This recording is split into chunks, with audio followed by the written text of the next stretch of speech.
জেলা শাসক পুলিশ সুপারদের সঙ্গে বৈঠকের শুরুতেই তীব্র ভর্ৎসনা করেছেন মুখ্য নির্বাচন কমিশনার জ্ঞানেশ কুমার। সূত্র মারফতে খবর পাওয়া যাচ্ছে, ভোটের সময় অন্য রাজ্যে এত হিংসা হয় না, বাংলায় কেন হয়, এই প্রশ্ন তুলেছেন মুখ্য নির্বাচন কমিশনার।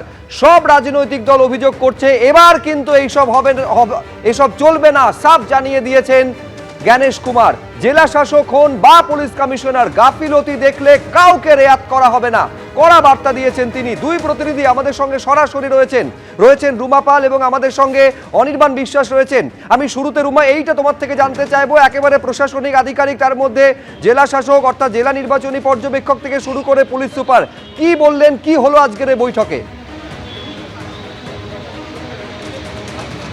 দেখো, বৈঠক চলছে এবং বৈঠকের শুরুতে অর্থাৎ রাজনৈতিক দলের বৈঠকের পর এনফোর্সমেন্ট এজেন্সি এবং তারপর ডিএমএসপি এবং যারা ছিলেন সেক্ষেত্রে একটা ওপেনিং রিমার্কস থাকে, যেখানে মুখ্য নির্বাচন কমিশনার বলেছেন, ওপেনিং রিমার্কসেই কিন্তু তীব্র ভর্ৎসনা করেছেন এবং সেখানে তিনি বলেছেন যে অন্য রাজ্যে এতটা হিংসা হয় না, এখানে কি করে বাংলায় ভোটের সময় হিংসা হয়, কারণ সমস্ত রাজনৈতিক দলই কিন্তু তাকে সেই বিষয়টা জানিয়েছে।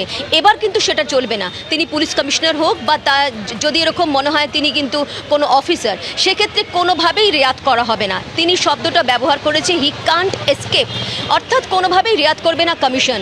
নির্বাচনের পরেও কিন্তু তাদের বিরুদ্ধে পদক্ষেপ নেওয়া হবে। অন্যদিকে এসআইআর নিয়েও কিন্তু মুখ্য নির্বাচন কমিশনারে একাধিক ক্ষোভ প্রকাশ করেন। সেখানে তিনি বলেন যে নির্বাচন কমিশন যেভাবে গাইডলাইন বেঁধে দিয়েছিলেন, তারা দায়িত্বশীল অফিসার অনেকেই, সেক্ষেত্রে সেই গাইডলাইন মেনে কাজ হলো না কেন, এবং সেক্ষেত্রে এখন এই মুহূর্তে এই যে অফিসাররা যারা কাজ করেছেন এসআইআর নিয়ে একাধিক অভিযোগ রয়েছে, কেন এটা হলো, সেই সমস্ত বিষয় কিন্তু তিনি ওপেনিং রিমার্কসে বলেছেন।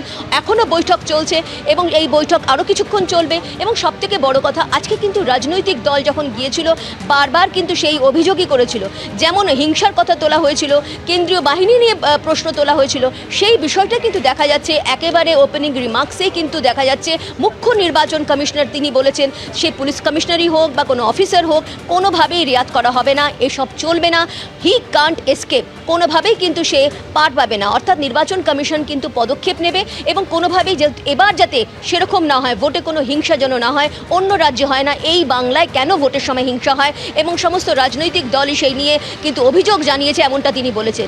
এসআইআর নিয়ে আরও একবার বলে দিচ্ছি, এসআইআর নিয়েও তীব্র ক্ষোভ প্রকাশ করেছেন, কারণ যেভাবে গাইডলাইন বেঁধে দেওয়া হয়েছিল সেই গাইডলাইন না মেনে তারা কিভাবে কাজ করলেন সেটা নিয়েও কিন্তু তিনি প্রশ্ন করেছেন। বৈঠক এখনও চলছে, অবশ্যই জানা যাবে বৈঠকে আর কি হচ্ছে, সেদিকে আমাদের নজর থাকবে।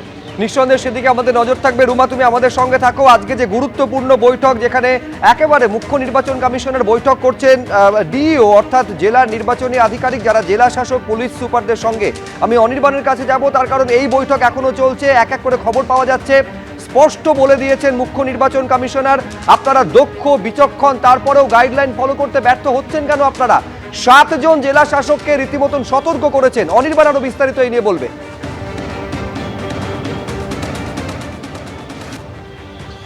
দেখো শুভ্রজিৎ, একদমই আমার সহকর্মী রুমা পাল যে কথা বলছিল, এসআইআর যে প্রক্রিয়া বা এসআইআর প্রক্রিয়াতে জেলা শাসকদের যে ভূমিকা বা ডিওদের যে ভূমিকা, সেই ভূমিকা নিয়ে কিন্তু অসন্তোষ প্রকাশ করেছিল এর আগে ভার্চুয়াল মিটিংয়ে ফুল বেঞ্চ, এবং আজকে কিন্তু সামনাসামনি সেই সমস্ত জেলা শাসকদেরকে পেয়ে সেখানেও কিন্তু তিরস্কার করলেন তারা। কোন কোন জেলা রয়েছে তার মধ্যে রয়েছে আলিপুরদুয়ার, কোচবিহার, মালদা, মুর্শিদাবাদ, হাওড়া, হুগলি ও পূর্ব বর্ধমান, এই যে 7 জেলার ডিওদের ভূমিকা নিয়ে কিন্তু প্রশ্ন তুলেছেন এবং একই সঙ্গে তাদেরকে তিরস্কার করা হয়েছে নির্বাচন কমিশনের ফুল বেঞ্চের তরফে।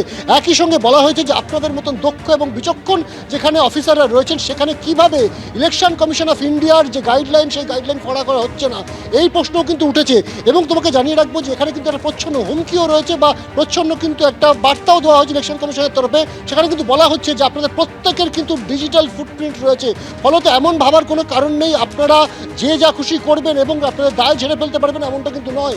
ডিজিটাল ফুটপ্রিন্টের কথা মনে করিয়ে দেওয়া মানেই নির্বাচন কমিশন কিন্তু এই সমস্ত ডিওদেরকে স্মরণ করিয়ে দিতে চাইছে যে আপনাদের প্রত্যেকের ভূমিকা কিন্তু সেগুলো ইলেকশন কমিশন অফ ইন্ডিয়ার নজরদারির আওতায় রয়েছে। শুধু তাই নয়, এর পাশাপাশি তারা ইলেকশন কমিশন অফ ইন্ডিয়ার তরফে কিন্তু বলা হয়েছে যে আপনাদের মধ্যে অনেকেরই ভূমিকা, সেগুলো কিন্তু ইলেকশন কমিশন নজরে রেখেছে, কারুর গাফিলতির দায় কিন্তু কমিশন নেবে না। অর্থাৎ নিজেদের অবস্থান কিন্তু খুব স্পষ্ট করে দিচ্ছে ইলেকশন কমিশন অফ ইন্ডিয়া। এবং তার পাশাপাশি তোমাকে জানিয়ে রাখবো, ফুল বেঞ্চের তরফে শুধুমাত্র যে আজকে রাজ্যের বিভিন্ন জেলার ডিও বা এসপি এদের ভূমিকা নিয়ে তিরস্কার করেছে এমনটা কিন্তু নয়, কেন্দ্রীয় এজেন্সি ভূমিকা নিয়েও কিন্তু প্রশ্ন উঠেছে। আমরা যেমনটা জানতে পারছি যে ইডির ভূমিকা নিয়ে কিন্তু প্রশ্ন তুলেছে ইলেকশন কমিশন অফ ইন্ডিয়া। ইডির বিভিন্ন যে কার্য পদ্ধতি, সেই পদ্ধতি নিয়ে প্রশ্ন তোলা হয়েছে। যখন ইডির তরফে কিন্তু বলতে চাওয়া চেষ্টা করা হয়েছিল যে অনেক সময় বিভিন্ন কেস ডায়েরি, সেই কেস ডায়েরি রাজ্যের তরফে হস্তান্তর করা হয় না, এর প্রত্যুত্তরে কিন্তু ফুল বেঞ্চের তরফে প্রত্যুত্তর দেওয়া হয় যে আমরা কিন্তু এসব শোনার জন্য এখানে আসিনি, আমরা জানতে চাই যে যে অভিযোগ রয়েছে সেই অভিযোগের ভিত্তিতে কি পদক্ষেপ নেওয়া হয়েছে, আপনাদের কি পদক্ষেপ, সেই পদক্ষেপের বিষয়ে আমরা জানতে এসেছি। কে কি কেস ডায়েরি দেয় না দেয় এ বিষয়ে কিন্তু ফুল বেঞ্চ বা ইলেকশন কমিশন অফ ইন্ডিয়া একেবারে অনাগ্রহী। শুধু তাই নয়, এয়ারপোর্টের যে কাস্টমস রয়েছে, কাস্টমসকেও কিন্তু হুঁশিয়ারি দেওয়া হয়েছে, বলা হয়েছে যাতে কোনোভাবে বাইরে থেকে কোনো ব্ল্যাক মানি বা বাইরে থেকে কোনো বহুমূল্যবান জিনিস সেটা এয়ারপোর্টের থ্রু দিয়ে ঢুকতে না পারে। ঠিক একই রকমভাবে কিন্তু সমস্ত প্রশাসনের আধিকারিকদেরকে কিন্তু বার্তা পৌঁছানো হয়েছে। প্রত্যেকবার নির্বাচনের সময় একটা কালো টাকার জোয়ার নির্বাচনে খাটে, সেই কালো টাকার জোয়ার কিন্তু আটকাতে হবে। তার জন্য ইনকাম ট্যাক্স থেকে শুরু করে ইডি, ইকোনমিক অফেন্স উইংস, একেবারে ইনকাম ট্যাক্স থেকে শুরু করে ইডি, তাদের ভূমিকা নিয়েও প্রশ্ন তুলছেন মুখ্য নির্বাচন কমিশনার। এইটা স্পষ্ট করে দিয়েছেন, কে কি করলো তা শুনতে চায় না, আই ওয়ান্ট অ্যাকশন, অর্থাৎ পদক্ষেপ আমি দেখতে চাইছি। এবিপি আনন্দ, এগিয়ে থাকে, এগিয়ে রাখে।